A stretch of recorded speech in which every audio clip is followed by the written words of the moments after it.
Welcome, Rana. Thank you. Lovely to have you here. Pleasure to be here. The CEO of Raptor PR, business-to-business PR agency, focused, as I understand, purely on the gaming industry. Yes, and media and emerging tech. Okay. Yeah, but right. we are a pure B2B tech agency, mainly for the games industry, for B2B tech brands. And an old gamer? Lifelong. Lifelong gamer. What, early days gamer? The old... We're talking ZX Spectrum days. Oh, Spectrum days. Okay. Yeah, I had an Amstrad. Oh, wow. In back in those. It's actually what I learnt to code on. Oh, wow. Funny enough. Did you learn BASIC? Basic. Yeah. Yeah. Or Z80? Long time ago now. I don't think I probably wouldn't be able to do it now. So, tell us your journey into really becoming a business owner, because it's obviously it's not a normal one. It's not a usual one for everyone, but there's always a story behind how somebody got there. I would say I'm an accidental entrepreneur. So it was never part of the. I never had a plan. Yeah. Anyway, I wanted a fun job. Yeah. So my parents are doctors. Yeah. I thought media and advertising looked fun and creative. Yeah. So I got to PR. And so I worked on brands like Fujifilm, PlayStation, EA, massive consumer brands. And then I switched to B2B tech about a decade and a bit ago. And the pandemic hit. I was a career freelancer. I lost my work, literally on my arse, 2020. Yeah. And then out of sheer necessity and boredom and needs, I basically I evolved the limited company into a virtual team during COVID. Yeah. I basically built the model based on my experience because I had nothing else to do, literally. Yeah. Started getting bits and pieces of work in 2020. Then January 2021, bang, we got a retainer. And everything started from there. It was like, sub 10K, but it was a 6-month rolling retainer. Yeah. And we did such a good job with them. That client, attributed to their Series B success, 25 million, to the comms we did for them. We did such a good job of that, the whole agency took off. Amazing. And we discovered accidentally that we still are the only 100% B2B tech agency for the games industry. That is a great story. I mean, that really is an accidental entrepreneur story. Yeah. So, we were chatting earlier. So, Raptor's been operating as an agency, like 50% lifestyle, 70% lifestyle, 25% growth. But so we're going to transition into a full growth model. Because we've got a very compelling proposition for how B2B communications is done.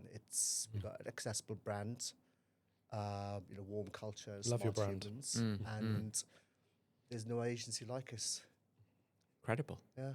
So you've been going 5 years then, really? Yes. Yeah. So that's interesting. So you really started the business, and 2 years later, AI sort of launched into the mainstream of everyone's consciousness, and so. What was your early journey with AI then in the business? I mean, was it just like for many people, it was just something that you were listening to on the radio every so often and reading about it? When did it sort of start to maybe click that this is something for your company?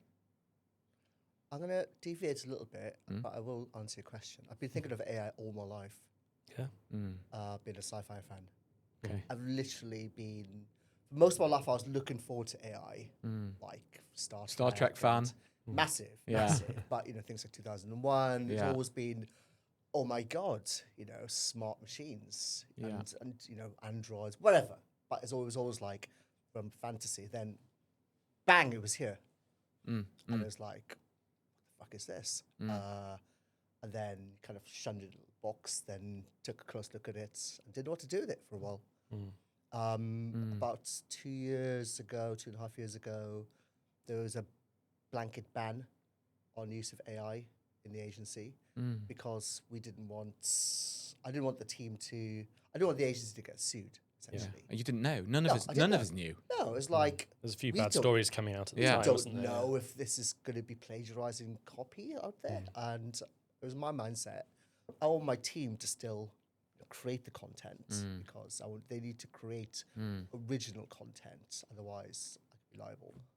I think that's so common. That was my viewpoint for probably until Sam, really. Speaking. But we were testing it. We were playing around with it. Thomas and my team was like, doing a little test and so forth.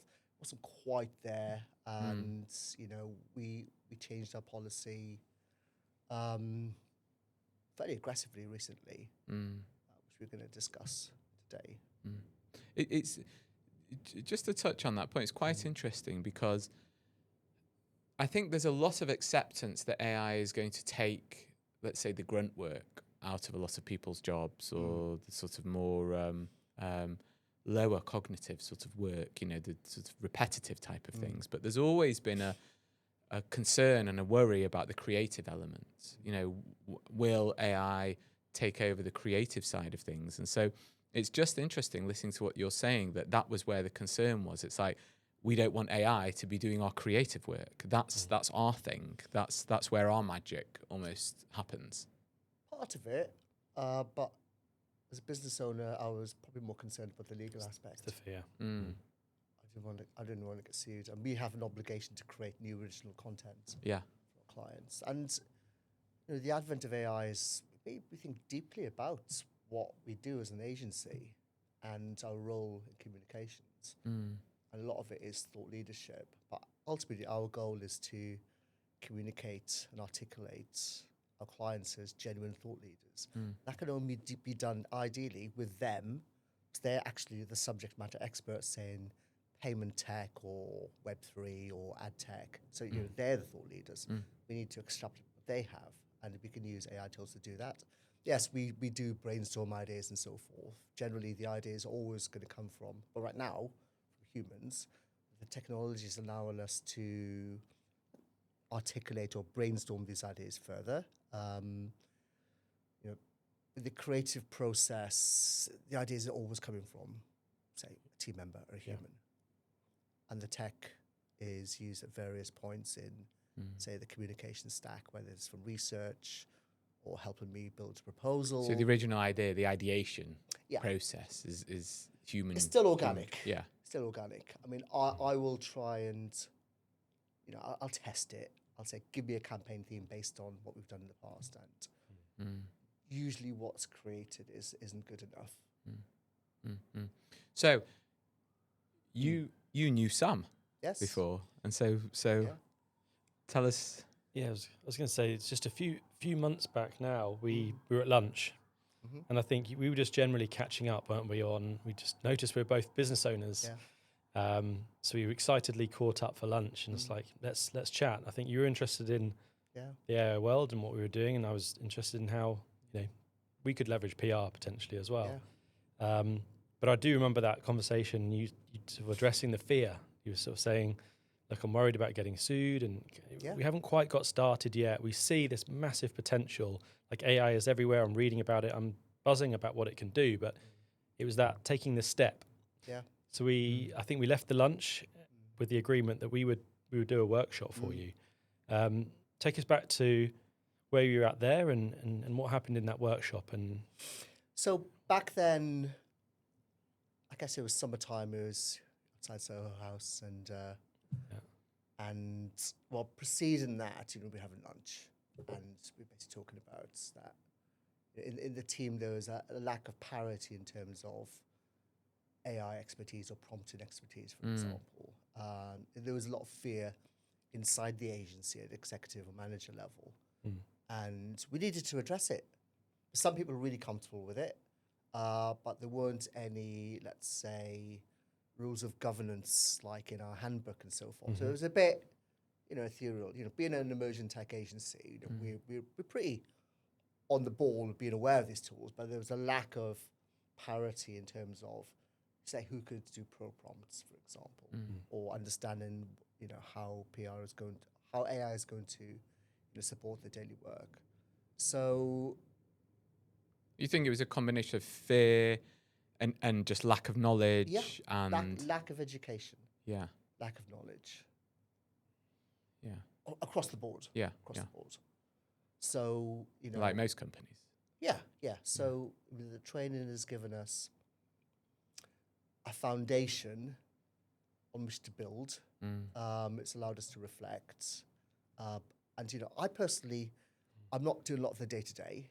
So the team are autonomously building agents following the workshop. I've developed a new product for the agency. It's called the Credibility Engine. And it's got some agentic process within it. I'll give you some examples. So actually, this is during the workshop. So Clara, one of our account execs, she created the most useful agent of the day. Basically, so usually after client meetings, there'll be an AE taking loads of notes, and then we'll spend half an hour typing them up. And now we just, we take a video, Gemini or... take the transcript. Take a transcript, she'll chuck it in. She created an agent, and it will create something which is client-ready, and that saves like an hour's time, basically. Efficiency. So she can spend that time ideating or building relationships with journalists or being creative or doing video content. It's amazing. I mean, that's literally... That's almost like what it's about. It's like that Practical. hour saved to be able to go and do something of higher value. Practical application. And it is grunt work. It's necessary grunt work. Always has been. And that's how I've done it for 25 years. And this is the same template, same process, which I was taught in 2000. So how did the team feel after the training? Did you kind of debrief amongst yourselves? And we didn't have a formal meeting, but the team had process. They had guidance. They had your takeaway deck, which is a practical toolbook. And, weeks afterwards, I was sharing a screen. Josh was sharing a screen with me. Basically, just creating the prompt. And he was literally using the template you created, saying, write this as a comms pro of 25-year experience, blah, blah. He's basically writing it as me. Senior comms strategist, part of that brief. It's quite flattering, but that's he's taught well. And that's the beauty of it. Well, from a CEO, manager, and director, founder perspective, it's delightful to see my team picking this up, especially the Gen Zs, being quite agnostic about it. So that latent fear has been turned into opportunity and growth, personal growth. What I love about that story is it's so much more of a bottom-up, sort of ground-up story. It's not a top-down strategy that's been pushed across. It's you've given them the freedom and the confidence to be able to go away and build these tools for themselves. Including yourself, I'm presuming that you're building some for yourself. Yeah. So with Raptor's evolution, historically we've been, let's say, lifestyle / business growth company, because it's all based on, being me. I've been very associated with the brand. We've recently made a decision to transform into a full growth company because we've got a unique proposition. So we're like 15 people, about 10 PAYE and freelancers. So we've got the opportunity to scale differently. And this is because of technologies such as AI. So for the next quarter, I don't mind sharing this, we've now had a business plan. So I'm doing my first business plan. And over the weekend, I did a first draft with AI. It's plugged into Gemini, which we use. So it understands who we are to an extent. But it still needs me to add in the vision, the creative piece, and to really to articulate. It's like a sparring partner. Yeah, like our value proposition, our product market fit. So that, that has saved me a lot of time and money. Simple as that. What about? I was going to hire someone to do that for me, or someone who's done a lot of that, but that expertise exists. It's a shared template. It's a shared thing. It's a shared process, which which business world is shared online. So that data is available for me to feed off, and that's hugely powerful for me. So now we're in a position where we can articulate a business plan, and so to scale, we will not need to emulate what has been done before. So, we're basically, working out the comm stack, the BD stack, the marketing stack. I want to create processes which take my involvement out of these business critical functions. Because right now I'm doing like market strategy, the BD, and so forth. And AI and other technologies are affording us to do things differently. So I don't think this has really been done before. Maybe other companies are doing it, but right now we've got a tremendous opportunity not to replicate the past, but to create a new, creative, human first, but agentic powered agency, which is built for the future. So And it's so excited about it, not just about the AI piece, but all these different elements coming together. But I do love the business, but I don't want to be having this level of hands-on in say a decade's time. As they say, you want to be working on the business, not in the business. So I'm transforming from being the business to being a leader of the business. Yeah. This is a massive mind shift. And linking back to you guys, AI will play a significant part of that journey. I don't know how much, but to give you an example. This is AI related. So my job's communications, B2B tech brands. And I've been studying how brands and people are communicating. If done poorly, say prompting, you get shit content. Yeah. Now, our LinkedIn feeds still sadly flooded with a lot of AI slop. And that's down to poor practice. That's down to poor communications consultancy. That's down to brands over communicating because they can. Now, this is great for Raptor because I get to talk about communication strategy and simple tactics. So we've developed a new product designed as the antithesis for poor communications, or let's call it AI slop. Okay. But we do have agentic process in there. So fundamentally, the thesis is brands and people are over-communicating right now. And so people... By over-communicating, you mean what? Posting too much? In terms of volume. Okay, fine, yeah. And quantity, not quality. And lacking authenticity. Yeah. And lacking their real tone of voice. Yeah. And lacking real thought leadership. Yeah, I think that's so true. You can just see it so clearly. And I did quantum call analysis heading into a conference. Yeah. Picked a couple of industry verticals tied to us, like it's got D2C payments and in-game advertising. Most of these brands are just shouting product, the same message, and C-suite and BD leads are just making noise. So communications is all about, effective communications is about being on point, value proposition, being credible and authentic. Academic stuff, it's brilliant for me because this is just leaning back into theory, essentially. So we've created a product called the Credibility Engine. So it's about creating authentic, credible leaders in digital worlds. Okay. And part of this process is agentic. We're going to interview C-suite on camera. We can understand their tone of voice, but this is going to be linked to the overarching communication strategy where we've got specific company messaging.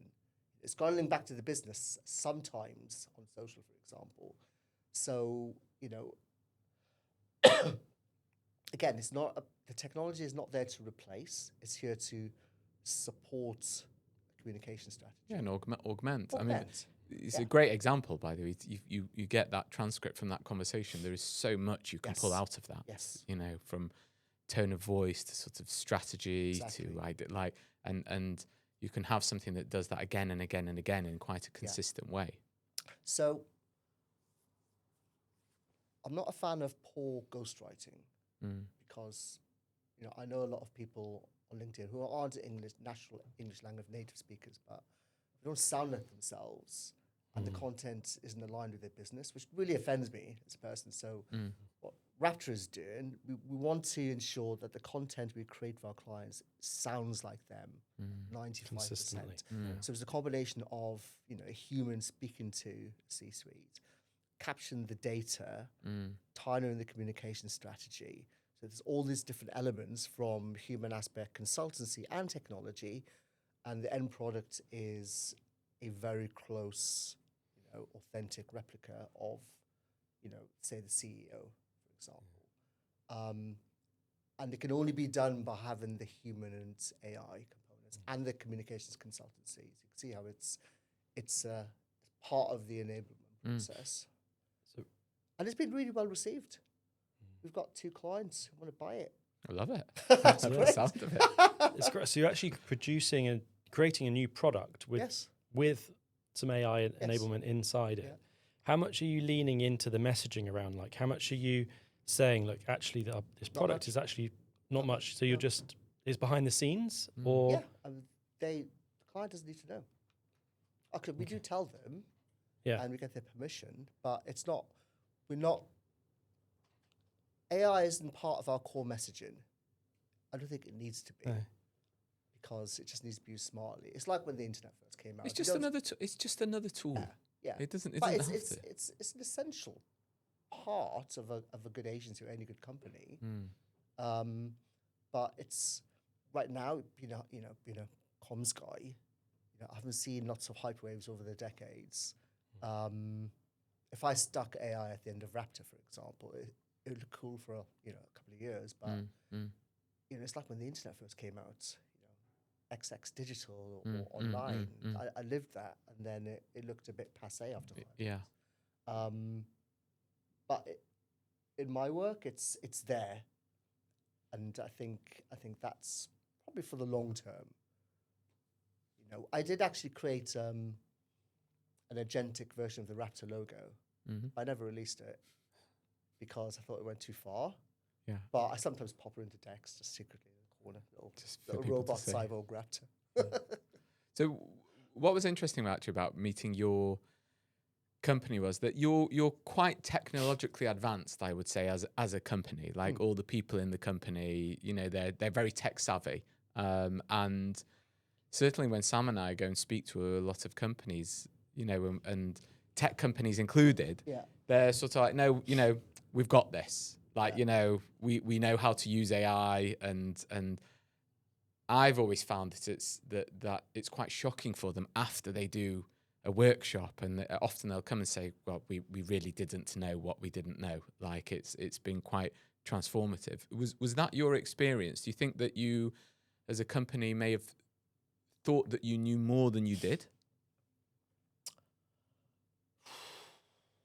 I don't know.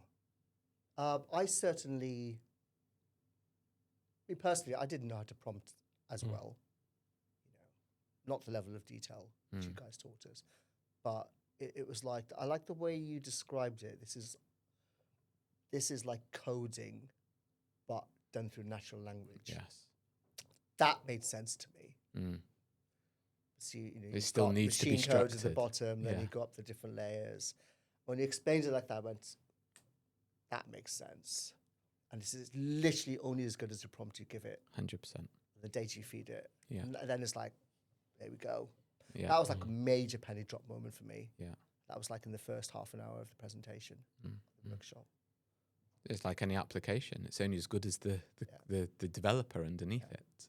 And so an assuring thing, which I came away from the day, is that our communications consultancy and the experience, that's what drives it. It's my job to ensure the team understand comms strategy, which they can apply using the tools and tactics as well. So they need to know what good content is before they can, analyze and assess the quality of an output from AI. We are looking to hire video editors, people, designers, but they will need this design theory in order to get the best out of these tools. So Clara, she'll mind me mentioning this, she's got a natural eye for design.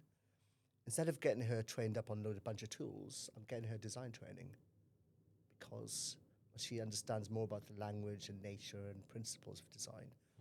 Then that's a better position for her to get the best out of these tools. Yeah.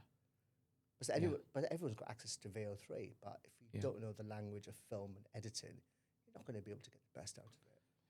it's so it's so refreshing to hear you say that. I have to say that because we say it in all of our workshops that your first point. In fact, we have a 6-step process that we take people through, and the first step is you have to know what good looks like. Yeah. You have to know what your end result is before you're building anything using You need to AI. be an expert. Yeah. Yeah.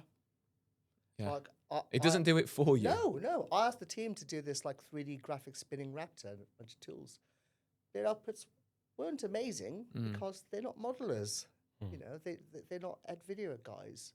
They're okay, but they weren't pro. So I basically reached into my network and I found a VJ videographer. He's going to do some work for us. Because you need people with experience to get the best out of these tools.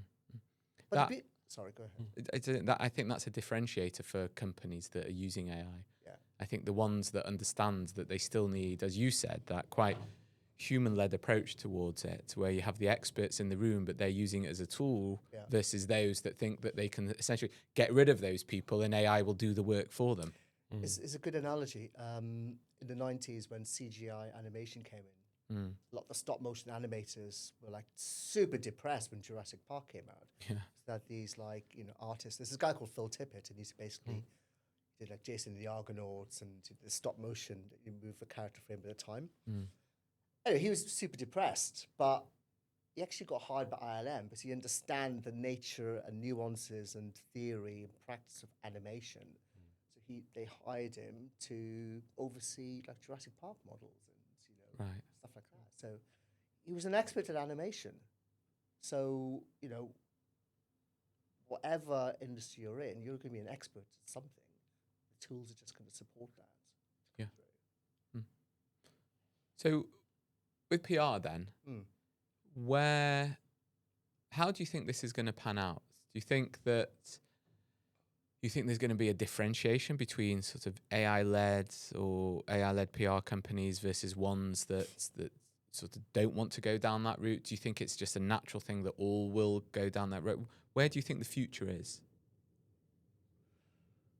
The PR industry is one of the highest at-risk professions, according to Microsoft. It's like right up there. Yeah, absolutely. Why?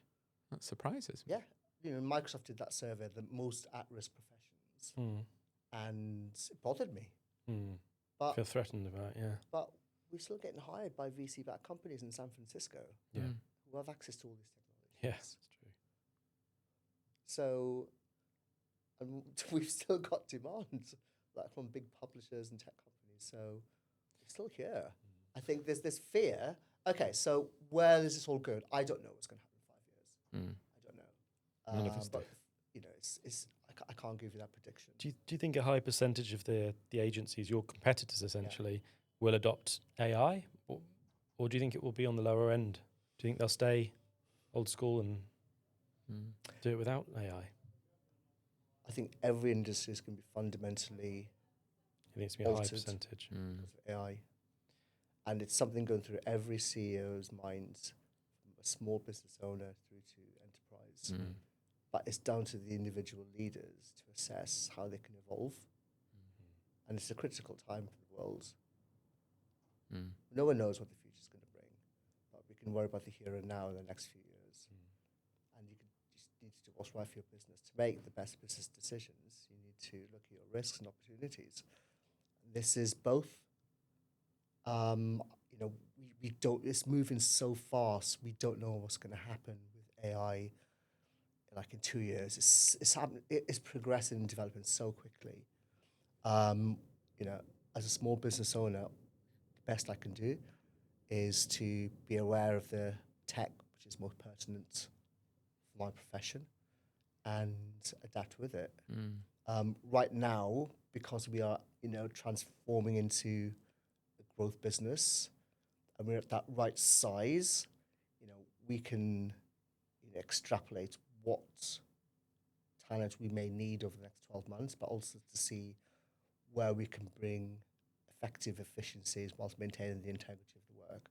For example, we do these data-driven campaigns.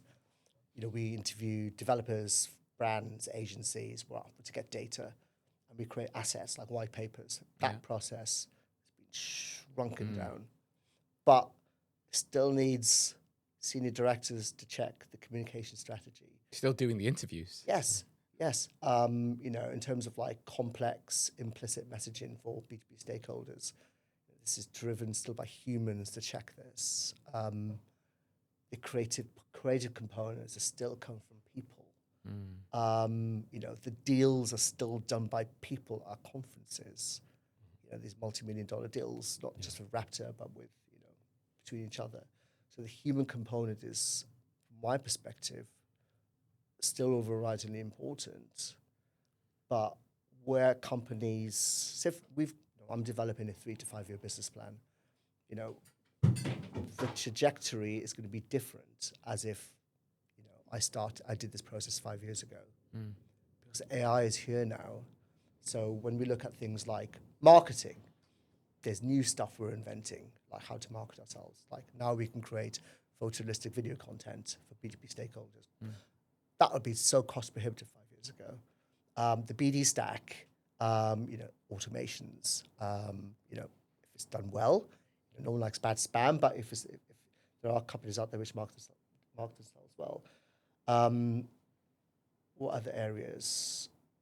HR, it's, find the right candidates. You can use AI, there's specific tools to use that. So there are many different, pillars within an organization which we can look and see where we can bring these agentic influences in.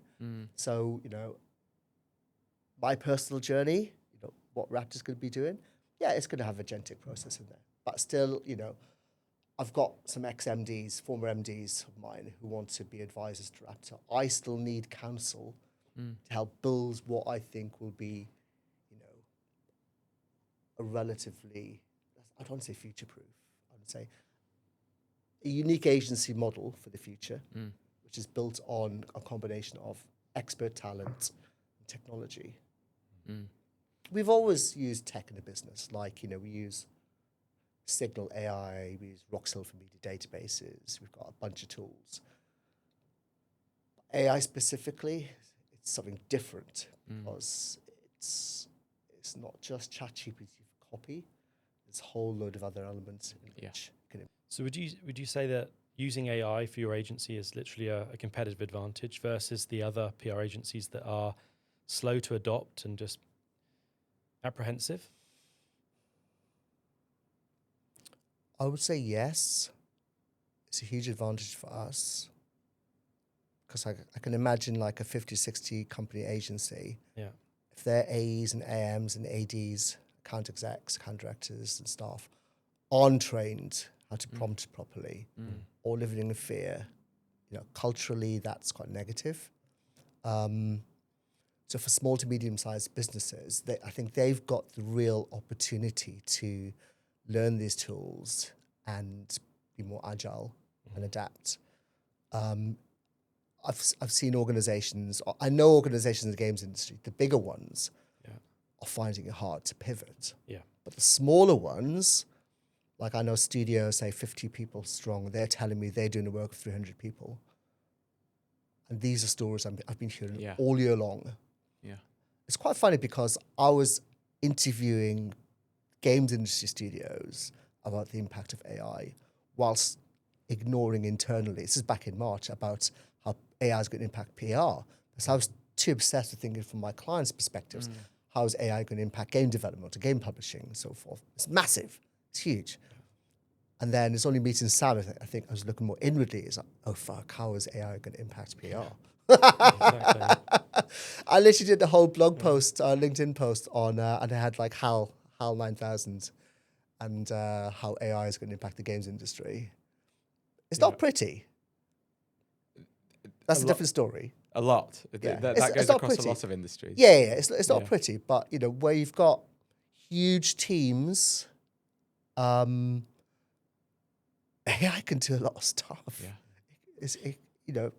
Vibe coding games isn't. It's happening. Yeah. But I'm going to go off on a tangent there. So I think that neatly brings us to the last and maybe the most important question to ask, which is, knowing what you know now, and if you had it again, and you sort of had that crystal ball, what advice would you give to small businesses? Doesn't even necessarily have to be PR companies. Like knowing what you know now, you've been through that journey of training, and the team are using AI, building their own agents internally, really becoming a company that has AI very fully integrated into the business. What advice would you give to other small businesses that maybe haven't started on that journey at all yet? Fear could be, you can ignore fear, stick your head in the sand, fumble around with it, but you need an AI strategy. Open your eyes, chat to some trusted people, credible people, and de-risk. Think for the future. I'm fairly pleased with Raptor's approach to it. You know, I would say we're relatively, maybe slightly early in embracing it, but we're embracing it with purpose and care and due diligence. Because ultimately, we have a good, solid, trusted reputation. We want to maintain that. You know, one of our key pillars has always been innovation. We want to invent cool stuff. You know, our whole ethos is about being different, but have a useful difference from the market. And our thing is we are a very accessible, clear marketed B2B tech agency. What the AI is providing me is it's reducing the fear levels. Of course, there's still some latent fear. Yeah. But, you know, I've had AI in my life, fiction-wise, for a long time, but there's still, you know, like the fear of AGI. You know, we don't know when that's going to arrive, but it's still like bubbling away in my mind, and you can't make that go away. You know? No. Anyway, that's the whole other conversation. But for small business owners, fundamentally, it's de-risking, but also think about opportunity. And if you don't educate yourself, you're just going to delay that process. What do you mean by de-risking? So if you are not aware of the advantages which AI could bring to your business, then you're at risk of falling behind your competitors. Yes. Simply put. It's very simple, really. Yeah. Maybe it's because I'm married to a lawyer. She looks for risks and worries on the horizon. Drummed it into you. So it's a combination of opportunity and risk, isn't it? Yeah. You want to protect your revenue streams. Yeah. You want to protect your team. You know, on the grounds, you know, depends how well you know your staff. But your staff aren't really going to tell you everything, are they? But when they do tell you, they're kind of scared about AI. What's this going to mean for their jobs? You know, I've got like recent English Lit graduates, and they go, "I just did a degree in English Lit." This is Clara, and I go, "That's great. You're not going to lose that, you know, your perfection and polish, because you can check the outputs, the content of the machines." Yeah. And I think she realised that. I remember the workshop. She was one of the most apprehensive and thinking, "Oh, I've got this English." Yeah. By the end, English maybe the most excited. She was most excited, but she's also the best at prompting. She was really expert at knowing her subject matter and getting the best out of it. Me personally, all my PR life, I got slammed for my writing skills because I'm not the best writer, but I'm creative. And I have good ideas and stuff. I get people energized. But now, I actually do include some typos in my copy because I kind of want to. So on yesterday's post on transforming into, you know, growth business, I just did it organically. But sometimes I need the help. Yeah. This is why I hire best-in-class writers, and I always have, because I want them to bring perfection to the clients, and we'll continue to do that. Like earlier this week, I wrote a byline outline following the Apple event, Apple keynote last week. So I just gave the outline to my writer. I said, I will need to develop this, but it's not ready.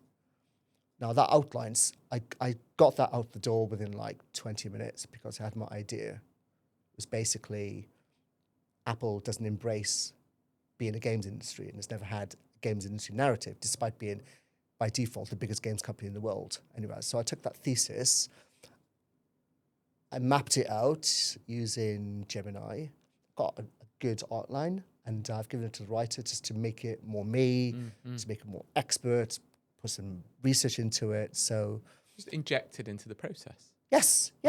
Yeah, but it's saving me money. One, as a business owner, as a bootstrap business owner, but it's helping me to articulate my thoughts faster to market. But I still want to give this media outlet a best-in-class byline. But yeah, there's a agentic process. I don't mind sharing that. All right, Rana, thank you so much. Pleasure. Thank you. It was, Thanks for having me. And we're very excited actually to see this journey that you're going on and Yeah, thank you. maybe be Likewise. Yeah. Thanks so much for joining us. Pleasure.